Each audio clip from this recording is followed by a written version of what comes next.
Give free picks out on just about every game on the slate. We go kind of around the horn style. We've got Brian Bittler and the Puck Dogs, Rod Zwacky and Chris Ruffalo with us as always. Just 3 games really on the card today. We've got NBA Finals, Game 5.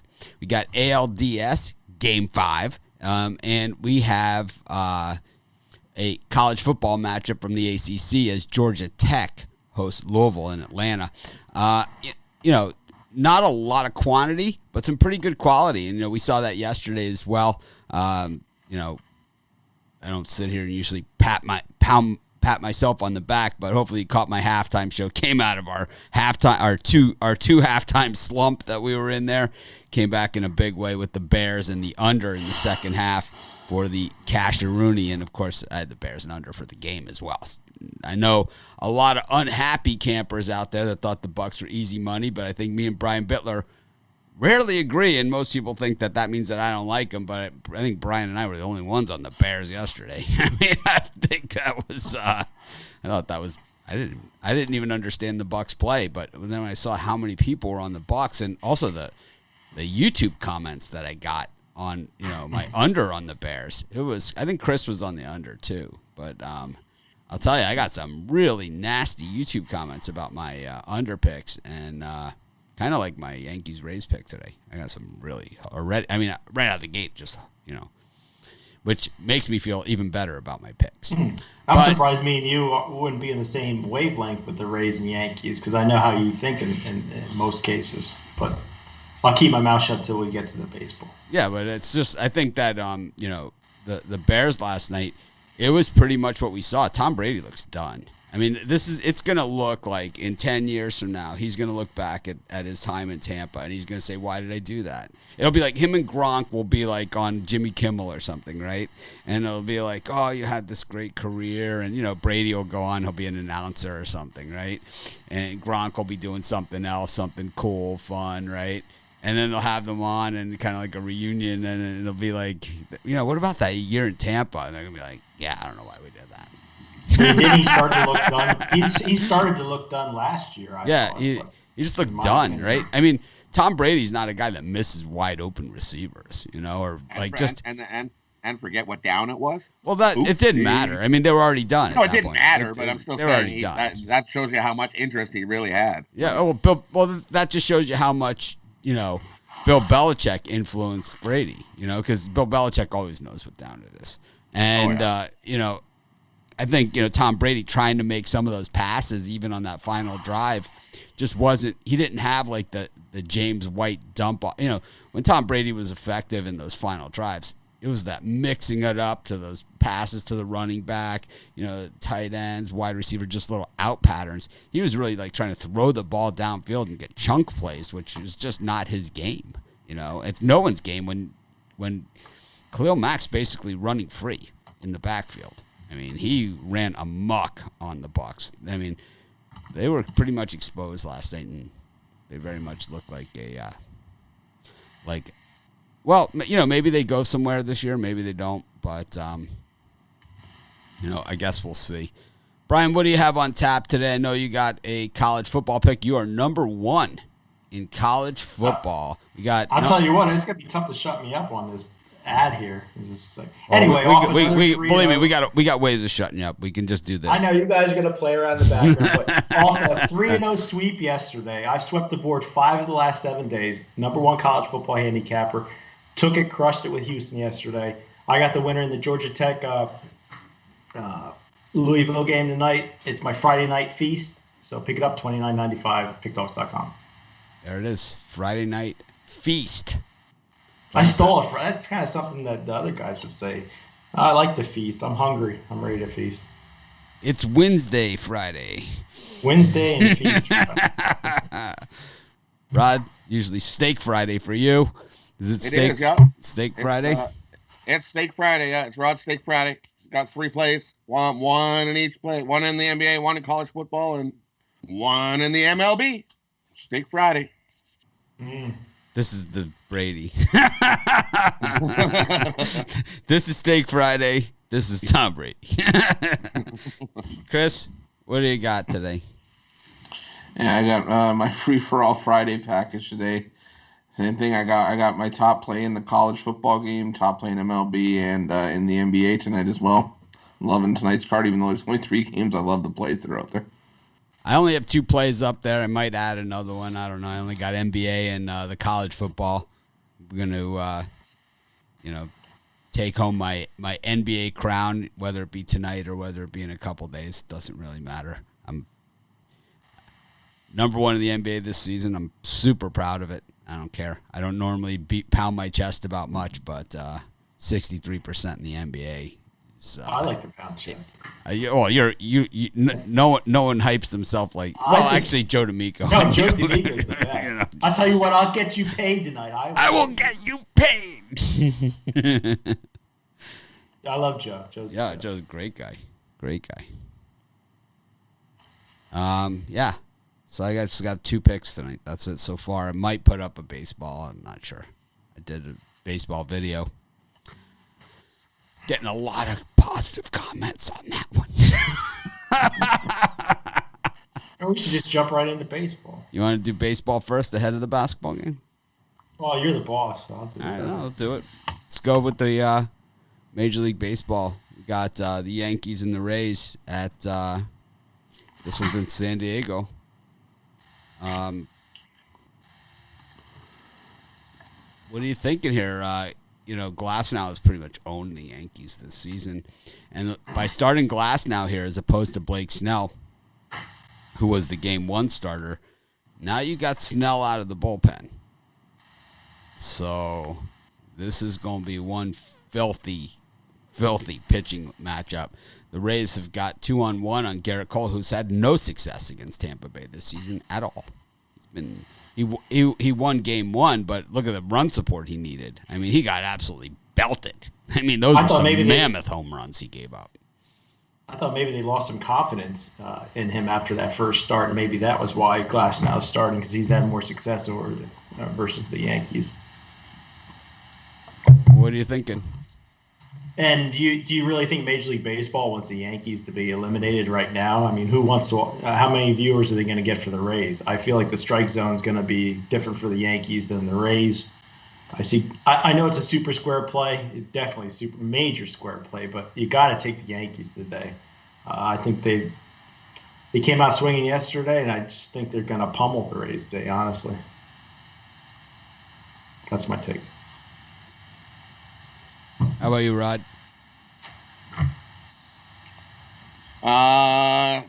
For me, I'm looking at this total here and going, that's a little light. Give me the over. Chris?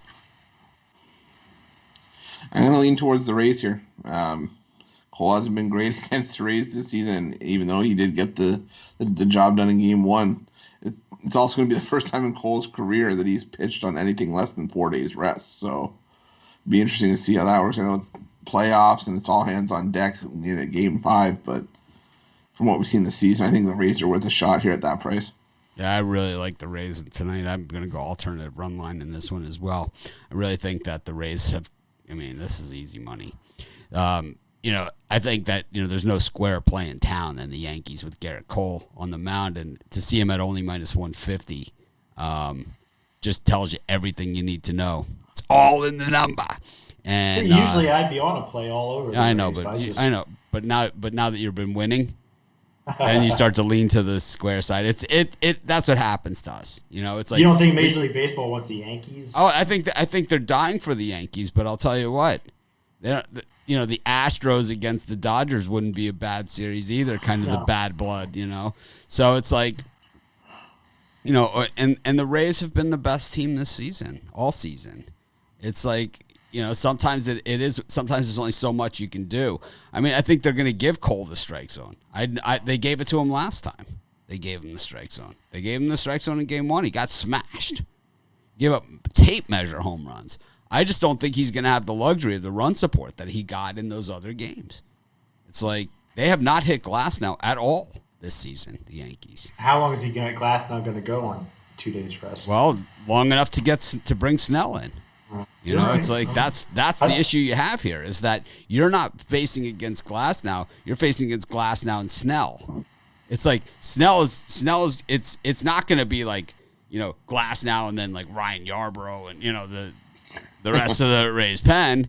It's going to be Snell, and he's going to be in the game deep enough that he's going to take it all the way to the wire.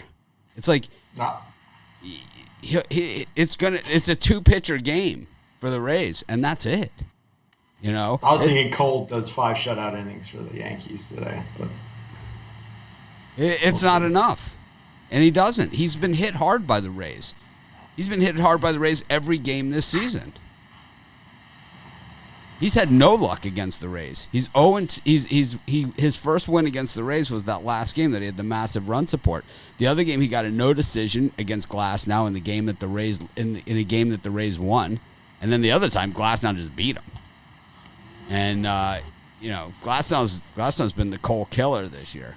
I don't know, man. I just think that Yankees play is so square, and the YouTube comments when I posted my Rays pick just further confirm how square of a play that the Yankees are.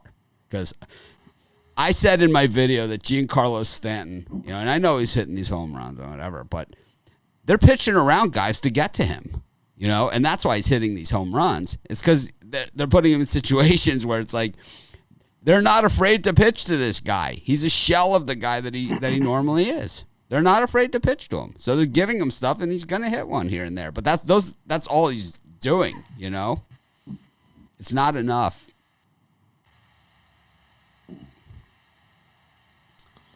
Anyways. The Rays bats had trouble with Jordan Montgomery yesterday. I mean,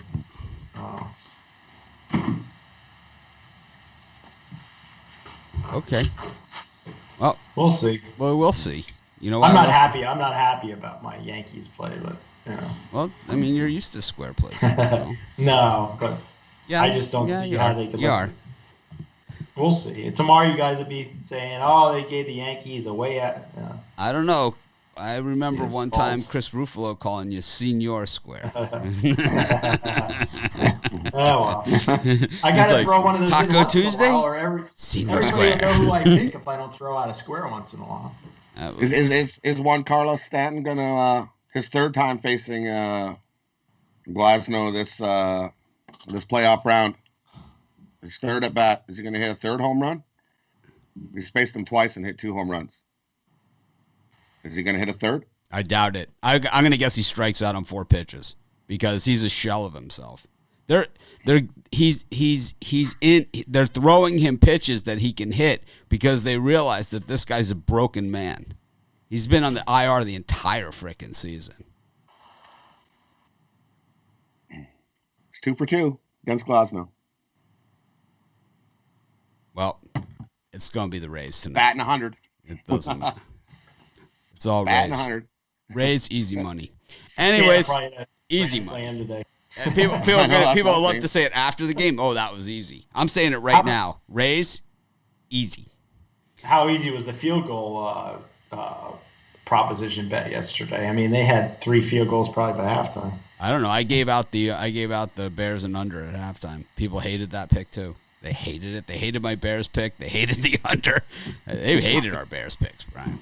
People hated it. They hated that, people. And it was like most people thought the Bucs were like just, I mean, it's like it was the Bucs were as square a play as the Yankees. I mean, that was like Tom Brady a night game. It was like, oh my God. It's like, Tom Brady syndrome. Yeah, it was like, I mean, and that was one, like, you know, I liked the Bears to begin with, and when I handicapped it, it came out all Bears. And then, you know, I liked the Bears, and then the massive inverse line movement, right? It was like, see that after you handicap, and then you see the massive inverse line movement, then you're kind of like, wow, this is one that I could really sink my teeth into, you know? Yeah. You know, this is one that's, you know, this is a good one. I thought that play was razor sharp. Bears. Anyways. Well, as we were going off the air, it was creeping to 3 in a couple spots. Yeah, it was going to 3, and with no numbers behind it.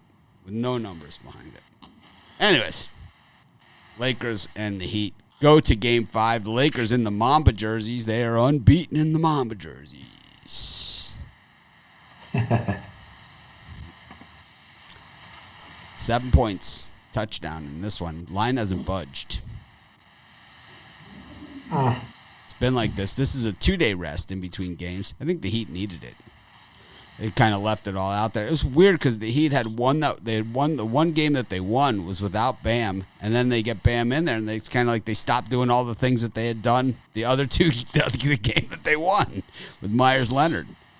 I don't know. What do you think here, Brian? You think it's all over? God, I hate taking the Lakers, but I think the Heat have checked out. I think everybody's ready to go home from this bubble. I mean, it's been a ratings disaster for the NBA. I think the Lakers come out, win by 25, and just smush the Heat. But my NBA hasn't been good, so take it for what it's worth. Rod? For me, I like the over. I'm going to take the over here. I think after this little rest, they'll come back to like they were in the first couple games and get some more scoring. And Chris. Yeah, I'm going to go back to the Heat. I think if this is where it ends, I think the Heat are going to go out in a blaze of glory and just swing for the fences. So I'll take a shot with the Heat and the points. Yeah, I like the over. I'm with Rod on this one. 216 is low. Last game was the only game that really, was a solid under.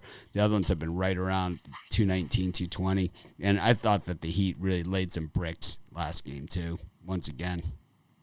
Both teams laid some bricks. Yeah, they're both laying some bricks there. So I think that I like the over in this one.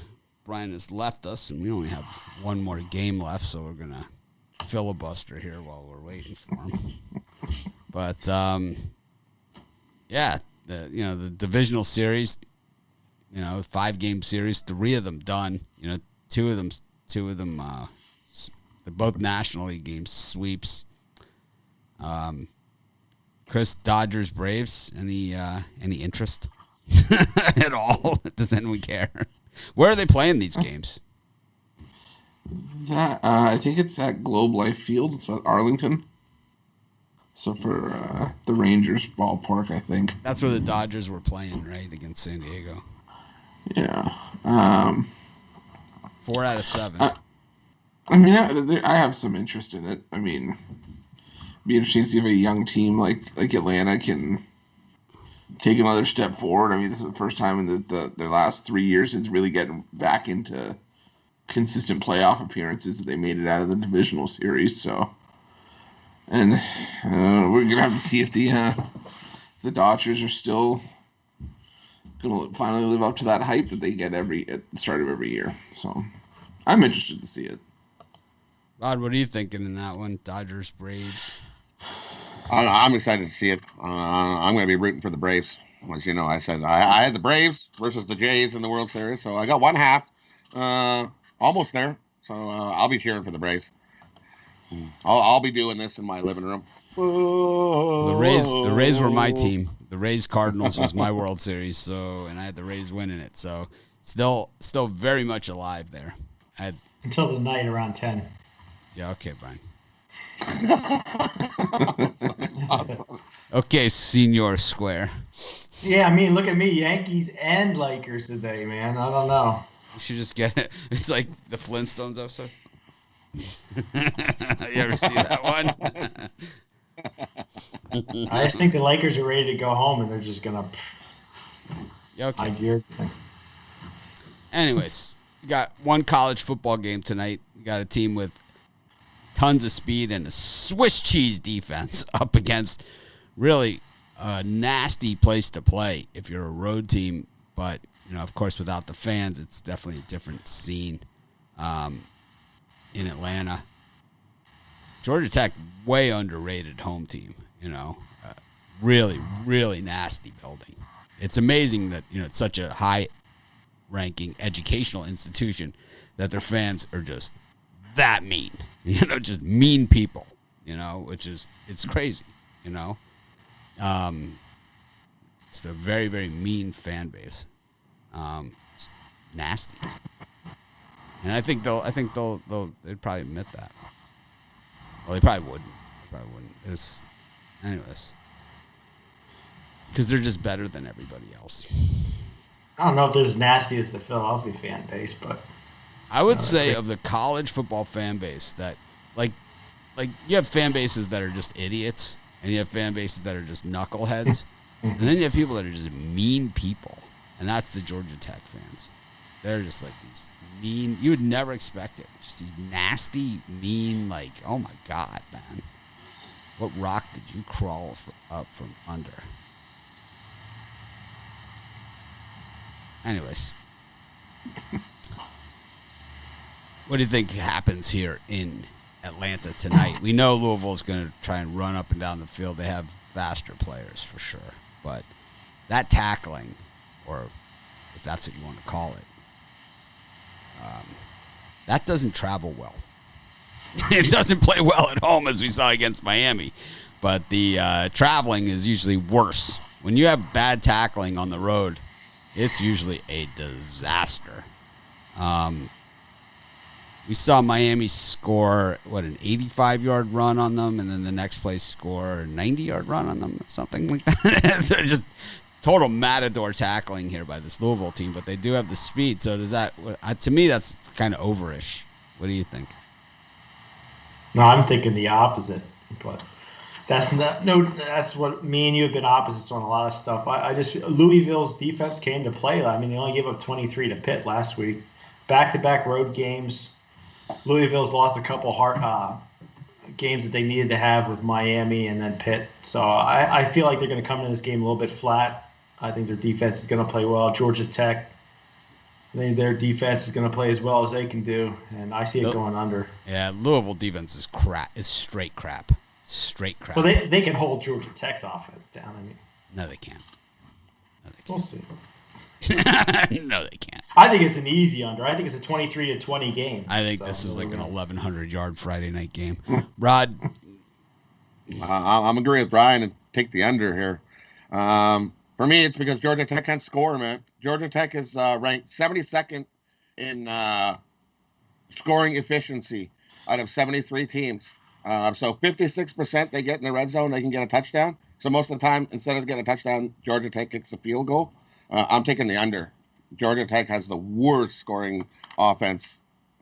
Okay, not worst, second worst scoring offense in college football. So I'm taking the under. It's because they haven't played Louisville yet.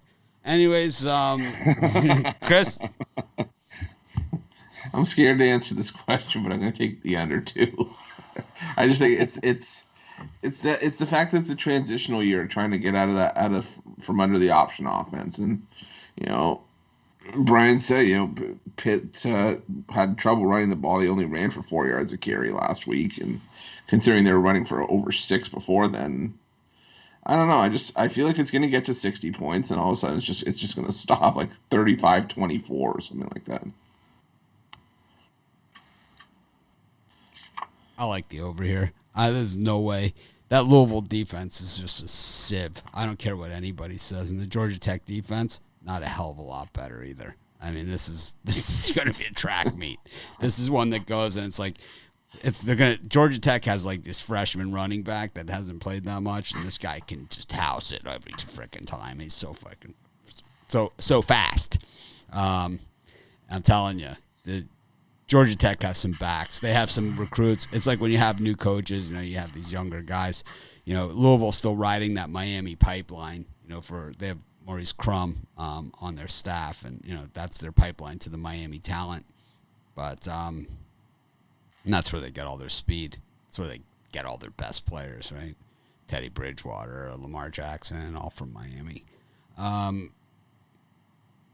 But I think that defensively, they're just lacking, and I think they're going to struggle. And I think they're, Louisville also generally sloppy, with the turnovers. And like I said, Georgia Tech, pretty tough building. Georgia Tech, I could see them tearing off big runs just like Miami did on them. I could see it happening. I could see some very, very long scores in this one. So I'm going to disagree with you guys on it. Did Miami lose to Georgia Tech at Georgia Tech last year? Or was that the year before? I forget. I don't know. They've lost at Georgia Tech a bunch of times. One year when we had actually a decent team, Calvin Johnson got us. It was like, that's what made him like Megatron. It's the game against us. He out of the triple option, they had Calvin Johnson, and he beat us like to a pulp. Like we didn't have. We tried to like single cover him because like we knew who he was. They had a triple option offense. Who the hell knew? It's like, oh my God.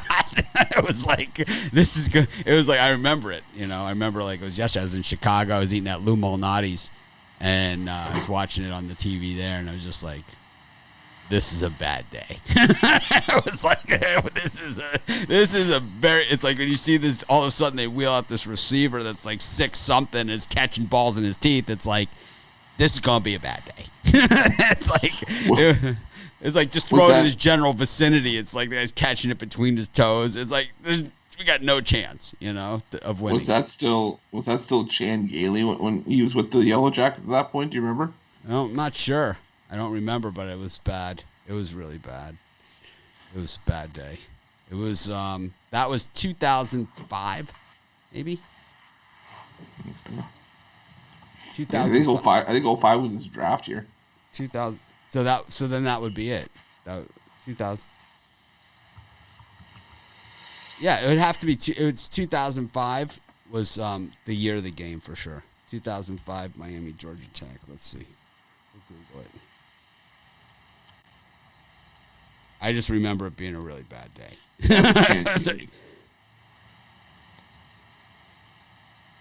Georgia Tech versus Miami, 2005.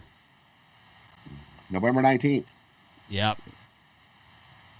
How many yards did Calvin Johnson have in that game? Like 6,000? Receiving, 89 yards receiving. Really? Yep. It seemed like every one of them was big play. 6 receptions, 89 yards. Yeah, it was, every one of them was a backbreaker. Maybe it was 2006. Maybe it was. Was your final score 14-10? Might have been. Yeah, that's the Georgia Tech 14, Miami 10. Yeah, we lost them. Yeah. I guess it just feels worse when you're watching it. 7 sacks. Yeah. Whatever. 7 sacks. Whatever. 7 sacks that game. Whatever. Speaking about 7 sacks, how about Tom Brady getting knocked around by Khalil Mack last night? It's like, what was the block? What exactly was the blocking scheme there? It's like, how about if we just move to the side and let your best pass rusher run unblocked at our quarterback that has zero mobility? It's like Tristan Wirfs with the Matador defense. Oh, it was the Matador block. It's like in Miami, we used to have a guy named McMeans who was on our offensive line, Tyler McMeans, and we used to call him the human turnstile. And that's exactly what that is. It's like, he's the human turnstile. It's like, what are you doing out there? You just see Brady in the replay going, we used a first round top 10 pick on this guy. Yeah. Pretty much. Well, anyways, we didn't see Mitch Trubisky. Nick Foles, was okay. I thought he made a few really, really nice passes. I thought the one that set up the field goal at the end of the game where he was basically about to get smacked and he completed it, kind of like a lob over the top there. It was a great pass. I thought the dump off to Montgomery on another play he was going to get smashed on was another good play that he made. Obviously he made a few bad plays too, but overall, way better than the normal Nick Foles that we've seen. I probably would have put Trubisky in at halftime, but it's just me. Which is why you're not coach of the I like Chicago Nick Bears. Foles. The guy won a Super Bowl, but he had some passes, man. If Tampa Bay would have picked them off, man, it would have been. Well, Tampa Bay's the pick that they got actually hit the Bears guy in the hands, which has been the theme of the week, right? It was like I had the other team where it hit the guy in the hands and they ran it in for a touchdown. I was like, not again. It was like, I mean, when we were down 14-0 or whatever it was, I was like, oh no, right? What was it, 13-0? We were down. That one? Yeah, I got text messages for that and the Tulane game when they were down. So I get them from people that text me. like the first quarter. Oh, those people, the people I can't watch games with. All right. Well, that kind of wraps up our show for today. It's a short one, right? It's got nothing else. I'm flying out there to watch games with you. That's it. Hey. Get a haircut and a free and a game. You have to get the haircut before you go to the house. That's You touch me, I'm calling the cops. See, if I give you a haircut, I can write it off as a business expense. I don't think so. Well, we won't tell you where I live. Oh, I'll find out. Pretty easy to find. I always look for the giant pineapples. I think there's Bananas or whatever. Oh, that's true. He's not the only one. Bananas. Pretty much everywhere. I was gonna say everybody's got a banana tree, don't they? God damn it. Well, he has a putting green in his backyard, so I'll have to look for that. I think I there's don't. more than one of those too. I don't.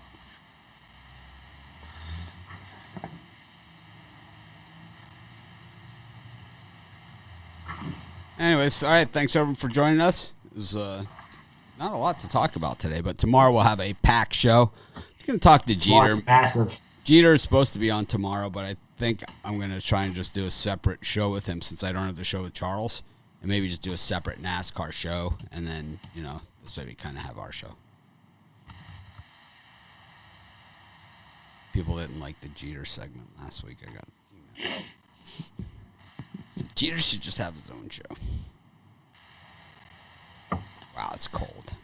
It's really cold. Tune into the drive show tonight. I'll be giving out my Tennessee Georgia pick. You got either you guys on the drive-through tonight? I'm off tonight. I'm on once a week on the drive-through, but I think I'm going to change that to 0 times a week. I like the show. I just don't think I add enough there. I think I think it's addition by subtraction by me not being on. I'm on plenty. I might come on and do the Ask Mitch show today too. I might do it from the golf course if I can get out to the golf course. All right. Well, that's it. No one else has anything. No one's trying to butt in. I didn't cut anybody off. You want to use your little parlay calculator? Oh, you got a parlay on a 3-game card? Wow. I'll give you a 3. No, for tomorrow morning. It's No, we'll tomorrow do it morning soccer. Tomorrow soccer. If you want to. Up to you. I don't know if we have it on there. What league is it? Yeah, I'm looking at it. It's working. Oh. I just don't know. It's in the Bundesliga. Oh God. Oh yeah, it's in there. And then the Serie A, it'll actually work. Yeah. The way you thrill the nation with your T formation.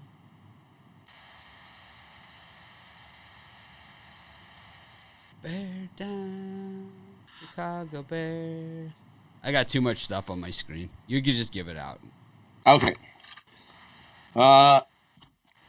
In Syria, I'm going to take at Atlanta money line, and then I'm going to take Borussia Dortmund money line and Leipzig money line. All right, there you have it. Those 3 up. All right, thanks. Atlanta. Go ahead. At Atlanta, Borussia Dortmund, and Leipzig. Parlay those 3 up. Love those tomorrow morning. All right. Well, thanks everyone for joining us. It was fun while it lasted. Short but sweet. Bitler on the square play, surprising It's kind of nobody. like the Rays playoff run that's going to end today. Short and sweet. Yeah, okay. Senior Square. Senior Square. How about if you lose, you gotta wear the mustache. Sombrero. The sombrero. Senior Square. Sombrero and a poncho. We need to get a square sombrero, like one that's instead of round, like square, squared off like that. This is Just get 4 made, and whoever has the square play has to wear it for the duration of the show. Senior Square. Oh, we forgot to hit the like button. If you guys smash get the like 500 button. likes, Yeah, if you guys get 500 likes, I'm going to give out one of my 5 premiums. Yeah, we're gonna do that tomorrow. We're gonna start that tomorrow. that if we get over 500 likes, I'll give out one of my premiums also. And I'll tell you what, if we get 2,000 likes, I'll give out my entire premium card. How about that? Likes are free. Just hit it. Yep. I think 500, we each give out a pick, or like at 500, two of us give out a pick, and another 500, we get 4 picks or something. I don't know. We'll figure it out. Every 500, you get a free pick Of our premiums. Yeah, Sounds good to me. good to me too. I mean, Cost you nothing. Hit the Cost you like nothing. Helps us a ton. Now you can help yourself. hey, Smash the like. Mitch button. I want Wilson. mom likes though. Tomorrow, Mitch so Wilson lots of mom likes. likes this. This that 500 like Bitler's on the phone to his mom. He smashed the Need a like mom button. like. It's like, I always like your videos. I always smash the like. Great show. You guys are so good. So proud of you. That's one thing I don't think my mother ever said to me in her whole life. All right. Have a great day, everyone. Thanks for joining us. Of course, we'll try and act more professional tomorrow. Have a great day.